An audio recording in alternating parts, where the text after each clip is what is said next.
Welcome, Gunrunner.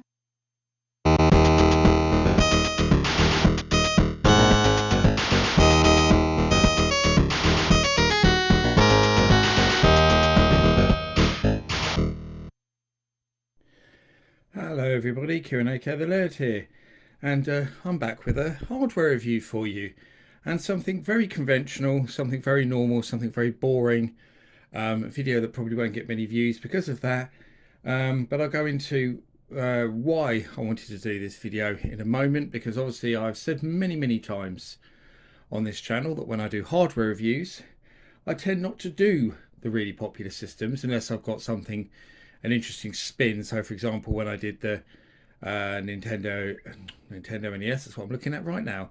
When I did the Sega Mega Drive, my video was more about the comparison between the Sega Mega Drive 1 and Sega Mega Drive 2. Ditto when I did Commodore 64, actually. I did the same kind of thing. And I have to say that I never really sort of envisaged that I would cover the NES, but then I was going through some stuff in my garage recently for Luton Comic Con, and setting up my systems and stuff that I was going to take there, and came across my NES and had a think and thought that actually I would do a video on it, and I would put a bit of a different spin on it, like I say, which you won't know unless you watch the video, unfortunately. So there's probably a lot of people who probably just won't click on this because it's just another NES video.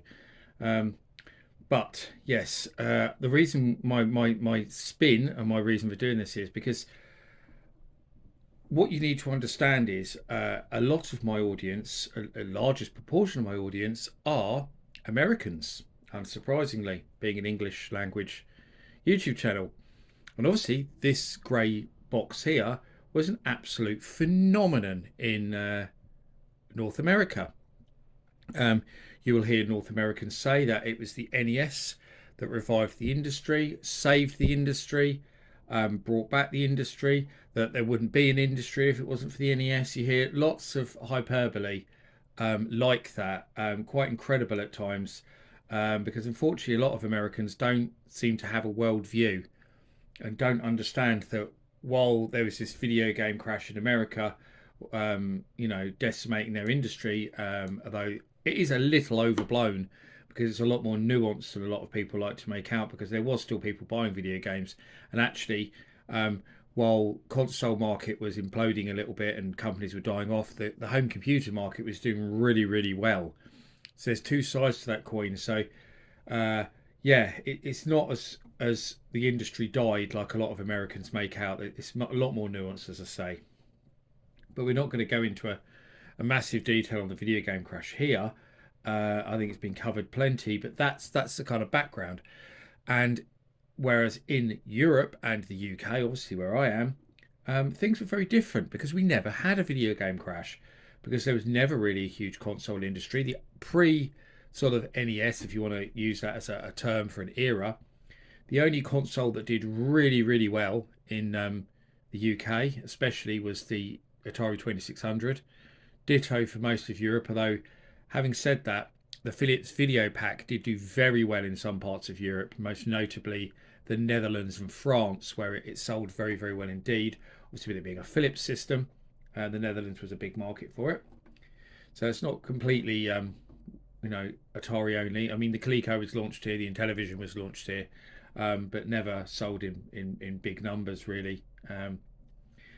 In fact, I mean, growing up, I don't ever remember seeing a ColecoVision or Intellivision, and I didn't even know the consoles existed until I bought the CMVG guide to consoles, which I think came out in about '89. I think the first one, and that was the first time I knew about the ColecoVision and the Intellivision, because they were covered in that guide. But I never knew what they were until I saw that. So yeah. So obviously, two different, very different markets in the UK and Europe. It was home computers that dominated, like the ZX Spectrum and Commodore 64 especially.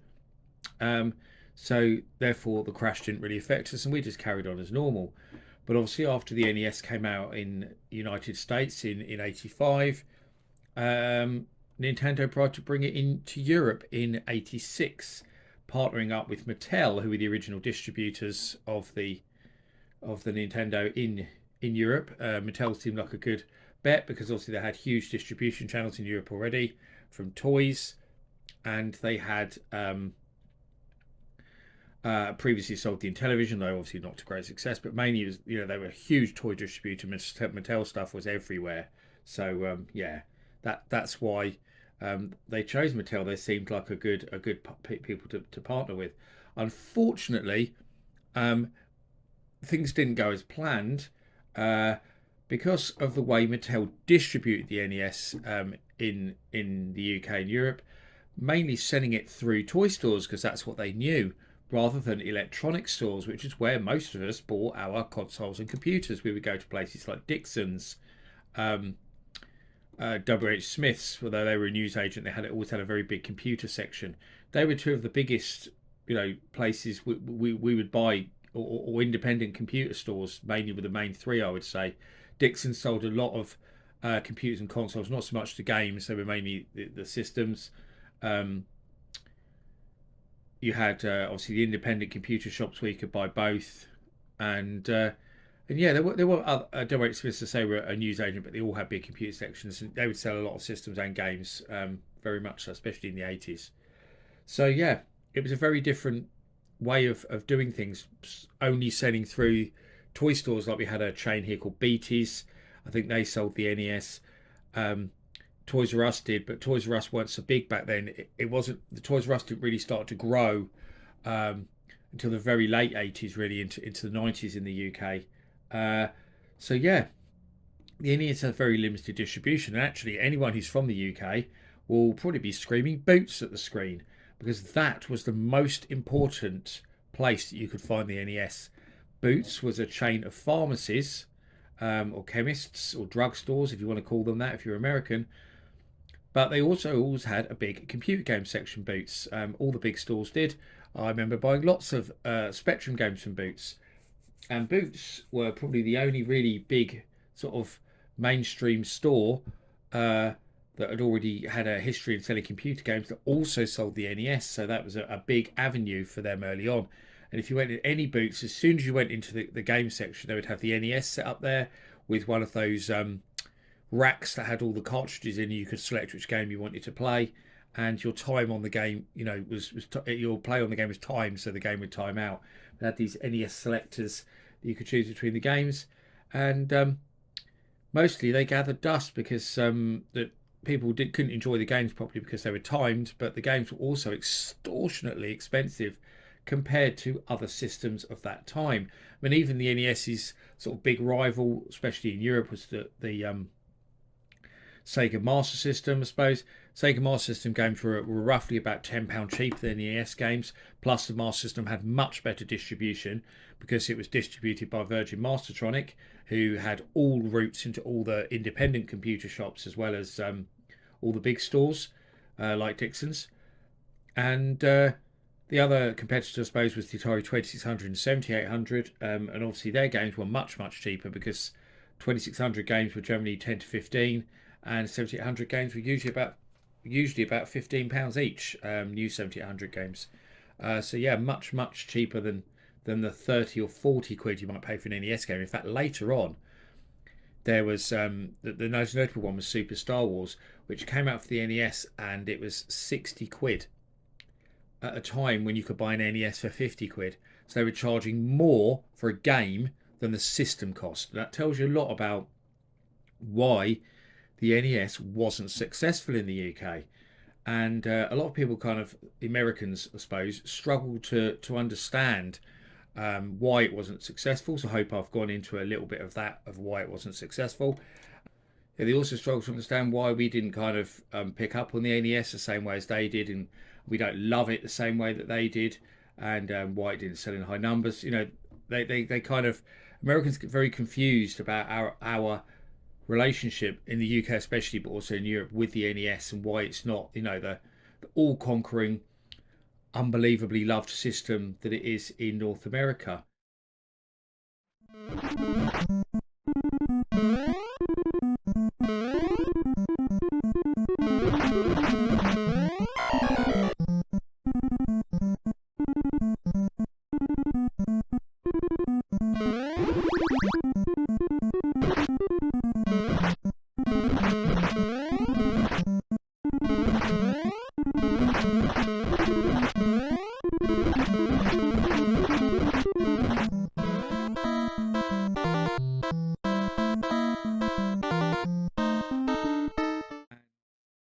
also worth pointing out that Mattel didn't keep distribution of the NES. Later on, Nintendo took it over because Mattel's distribution was so poor and they did such a bad job of marketing it. And actually, when Nintendo picked it up and bundled it with Turtles, for example, which is there, sales of the NES did pick up a lot, considerably. In fact, most of the NES's sales in the UK, especially, came in the year that Turtles came out. That was a really big seller, by far the best-selling NES game in Europe and the UK, and helped sell a lot of NESs. And actually, when Turtles came out for other systems, like the 8-bit computers and 16-bit computers, actually sales of the NES started to drop off again. And even though the Spectrum conversion, for example, of Turtles came out very late in the Spectrum's life, um, it was actually still the best-selling Spectrum game of all time, which sort of tells you a lot about how big Turtles was as well. But that helped sell some Nintendos, and there was also lots of coverage in the magazines at the time, like Mean Machines. I would suggest that they would probably pay quite a bit of money in advertising revenue and stuff like that by Nintendo, and they did try to push the system quite hard. But once the Mega Drive came along, especially, that kind of took over. That was the real console that ignited the console market in the UK and Europe, was the Mega Drive. And once that started to come in, it pretty much wiped out sales of the NES. The NES died out very, very quickly in the UK and Europe, being replaced by obviously the Super Nintendo not long after, when that came in to compete with the Mega Drive. So I hope that gives you some good background, and we'll have a little look about the NES more in a moment. But I did actually just want to pick up on something else there as well, is in terms of the sales. The figures are quite confused. There's no definitive figures really for the NES. If you want to know how much it sold, there's one figure out there that states the NES sold 600,000 units. There's another figure out there that says, this is just for the UK, by the way, another figure out there that says that the NES sold 1 million units in the UK. So we don't know which one to believe. I've been told anecdotal evidence that apparently the 1 million was consoles distributed, and a lot of those ended up getting sent back. So, for example, boot stores would be piled with NESs, but they rarely sold them. So I don't know. I don't know what to believe there. But there is a figure out there that was printed in, I think it was Stephen Kent's book, where apparently Nintendo official figure says that outside of Japan and North America, so what their rest of the world figure, so not including Japan, not including North America, which is obviously US and Canada, they sold approximately 6 million Nintendo NES systems. So when you put that next to how many were sold in the US and how many were sold in Japan, it's a really small amount. And obviously that rest of the world figure, that 6 million figure, is being split between Europe, Africa, although Africa wasn't a big market back then, South America, I suppose, a little bit. South Africa a little bit was probably the biggest market then. South America, although there were a lot of bootleg NESs in South America, loads of Famiclones. Same in actually parts of Europe, like especially Eastern Europe, like the Dendy, etc. And also the rest of Asia. So there was parts of Asia like Hong Kong and Korea and stuff. But again, loads of Famiclones in that region. So it's actually a kind of deceptive figure in a way. But certainly it tells you a lot about the NES's lack of success in the UK and Europe.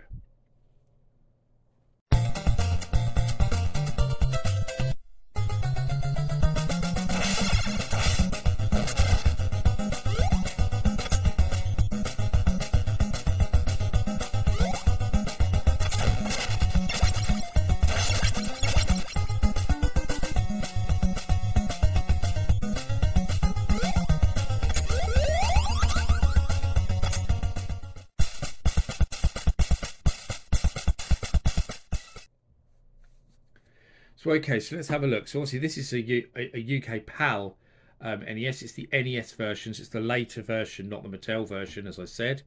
There was two versions. There was a Mattel version and an NES version. They look exactly the same, obviously, as the American ones. They used the exact same design. They just run PAL, so the same slot and everything. So obviously it looks like a big grey lunchbox. Possibly the ugliest console ever made, in my opinion. I just can't understand why the NES is so ugly. But you've got your two controller ports on the front, obviously. I'm sure you know all of this, the power and reset buttons.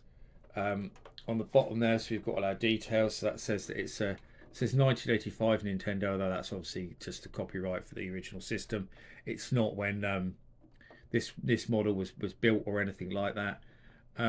Model number NES 001. And something really funny about this is there's loads of people who sell these online, and they think that is the serial number, and they reckon they think they've got the first NES. I've seen it a few times.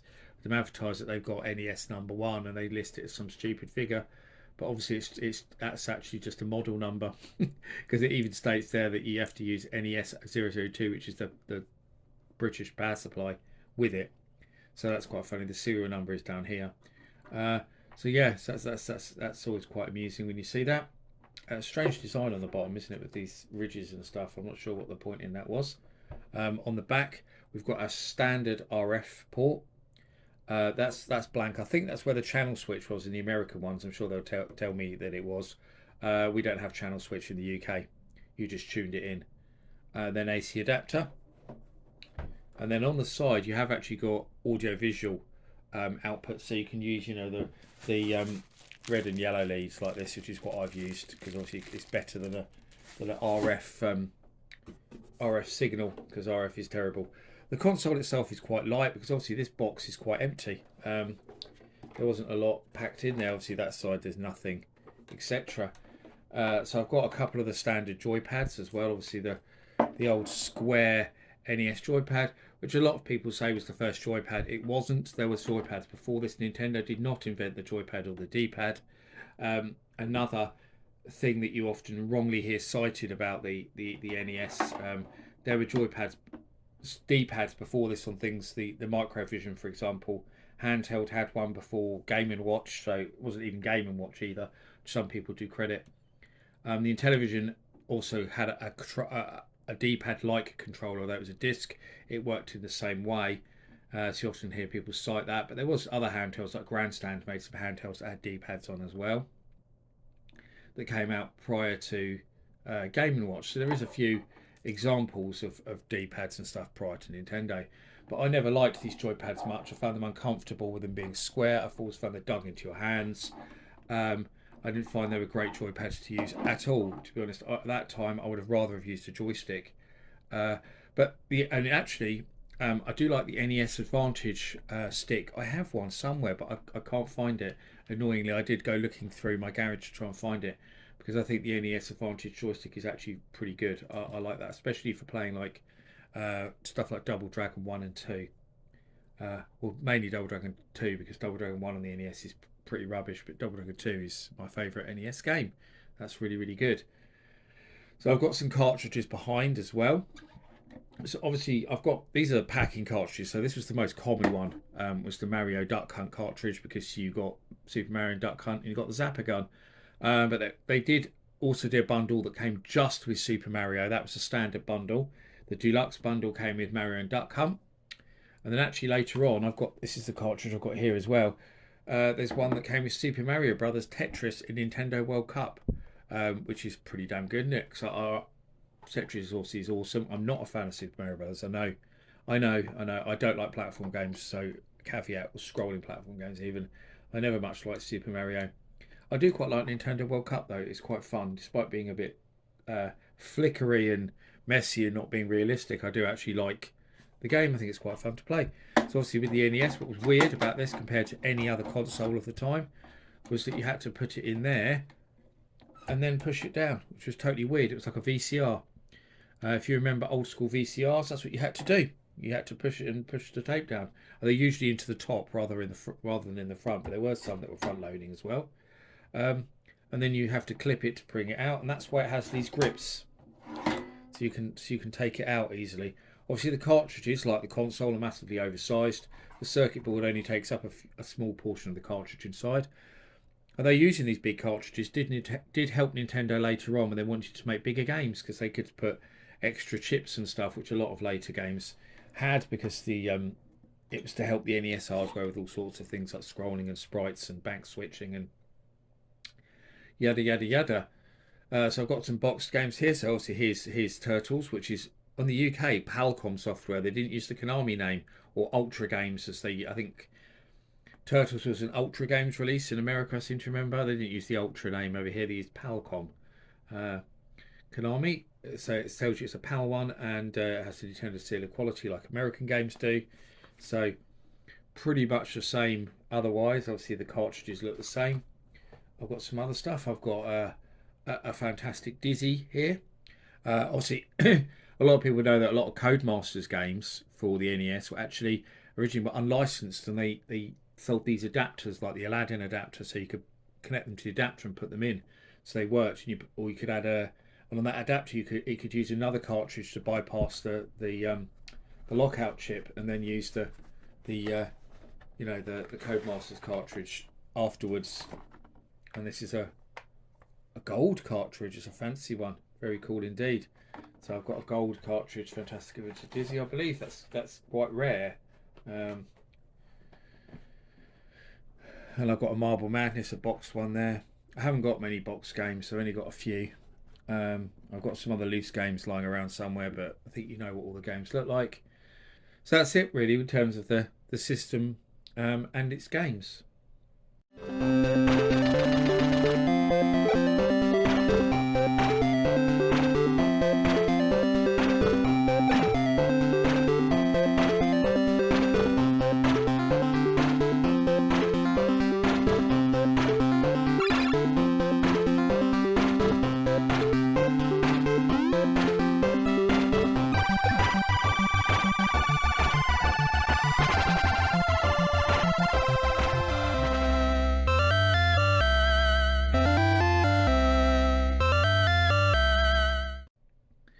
So what I wanted to talk about actually now, just for the last part of the video, is kind of going back to where I was at the beginning of this video, because I was talking about the NES's lack of success in the UK and Europe, and why that was and what contributed to that. But I also wanted to add my own NES story, because I was very familiar with the NES, and in many ways I grew up with one. And the reason being is that although it wasn't a particularly successful console, my next door neighbour for a long period of my youth, so to speak, had an NES, because they were their family. They lived in the house that joined ours. We had a semi-detached house. Their house joined right onto ours, so we became. They had two kids at the same age as me and my brother, so we became very good friends very quickly. Used to sort of jump over each other's fences, pretty much walk in and out of each other's houses, and play games after school pretty much every day or in the evenings or whatever. Spent a lot of time together, and their dad was a captain for P&O on their cruise liners, and so they'd lived all over the world, and they'd lived in America and they'd lived in Singapore, and actually they had American accents. Although they were both born in the kids were all the both kids were born in the UK, because they'd travelled the world with their parents. Um, they picked up American accents, and they'd also picked up American culture. So they had an NES, and actually they had an American NES originally that they had brought over from the UK with them. And obviously when they realised they couldn't get it to work with the UK TV, and that UK games wouldn't work on it, they didn't realise that. They literally just went out and bought a PAL NES, because I remember them asking me where they could get one. Uh, and then ended up actually rebuying lots of games. They had a fair bit of money, so they weren't too worried about any of that. But they really loved the NES from their time in America and Singapore, and wanted to carry on with their NES, even though they had to rebuy all these games. Unfortunately for them, you couldn't really get adapters at that point to play, other games and stuff on your PAL systems. So that was their only choice, was to literally just rebuy everything. But I always felt a bit sorry for them. They had to do that, but they did. And interesting, actually, they did have a BBC Micro as well, which they bought while they were in Singapore, which I found very interesting, with tons and tons of bootleg BBC games. Who knew that the BBC Micro was big in Singapore? But it was. Obviously, that had no problem because they had a monitor and stuff with that. But yeah. But I played loads of their NES, especially Ice Climber, which was probably my favourite, but also Double Dragon 2 was another one I really loved that they had. I loved Excite Bike. I really liked playing Bonnet Commando. That was another actual real favourite. I loved Bonnet Commando. Track and Field 2 was pretty good. We used to play quite a bit of that. they were probably the main games that I used to play. They also had Turtles, which I hated. They had a Mario Duck Hunt. They had a lot of that stuff. I'm trying to think what other games they had. They had the original Double Dragon. They had they had Ninja Gaiden or Shadow Warriors as we knew it in the UK. But I was never much a fan of that. They probably had.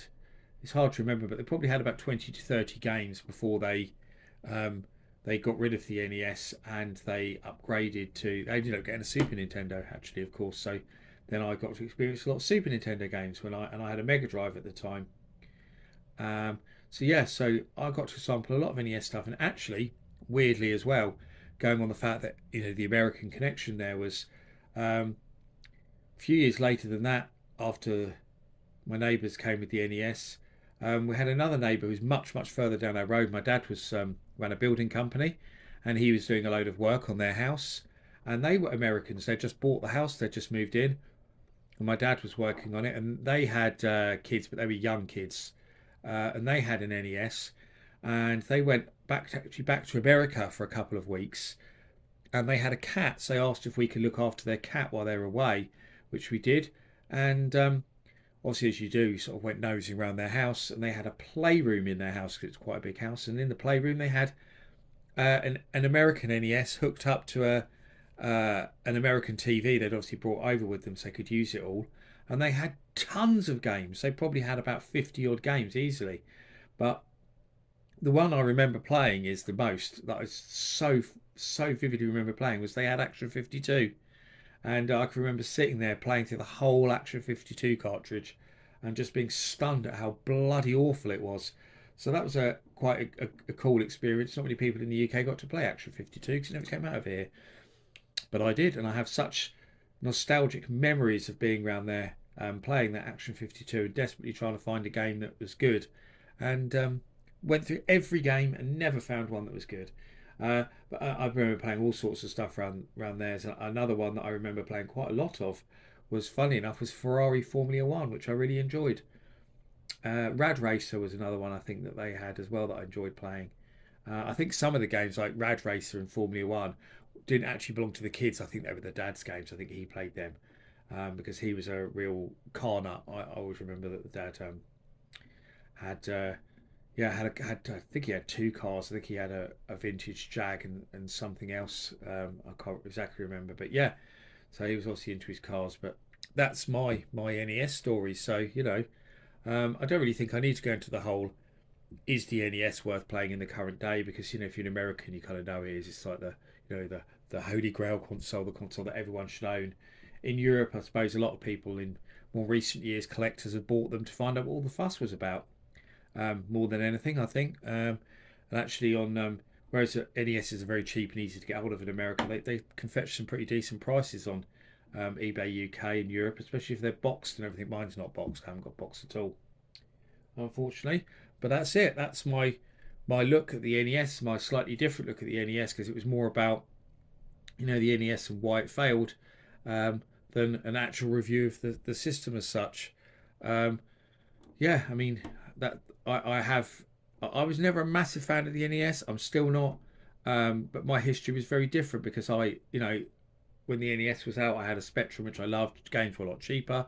I had an Atari 2600. Later, I had an ST, and they were all systems that that I preferred to the NES because I had so many more games. The games were much cheaper, and I wouldn't have wanted to spend £30 to buy something like Urban Champion, for example. And that's it, really. But as always, thank you for watching. I've been the Laird, and I'll see you all again on another video very soon. Bye bye.